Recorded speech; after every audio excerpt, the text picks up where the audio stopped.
Last week, a judge in Franklin County issued a temporary block on 3 new laws that limit the governor's emergency powers. That means the governor's COVID-19 orders remain in effect. But Kentucky's House Speaker suggests there are conversations happening about whether the laws are actually blocked everywhere or just in Franklin County. LEX 18's political reporter Carolina Buchek looked over the judge's order for answers. There's only one commander in chief.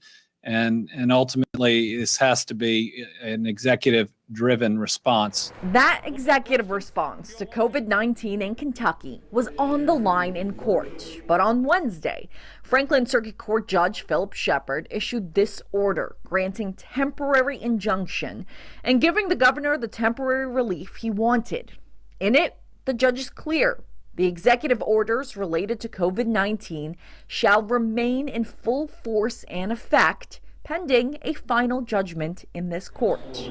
That means House Bill 1, Senate Bill 1, and Senate Bill 2 are temporarily blocked until this lawsuit between the governor and the legislature is resolved. The order didn't surprise House Speaker David Osborne. Obviously, it's disappointing, but not surprising. I don't think any of us expected that bill or those bills to sail through Franklin Circuit Court. But Osborne made it clear their legal team is not done yet, and he suggested there are conversations happening over whether the injunction only applies to Franklin County and nowhere else in Kentucky. There is an absolute argument to be made that those bills are in effect throughout the remainder of the Commonwealth, with the exception of Franklin County. That would mean in Kentucky's 119 other counties, the new laws are in effect. So, for example, businesses and schools could open fully if they either met CDC or Kentucky's guidelines, and the governor's mask mandate would have expired.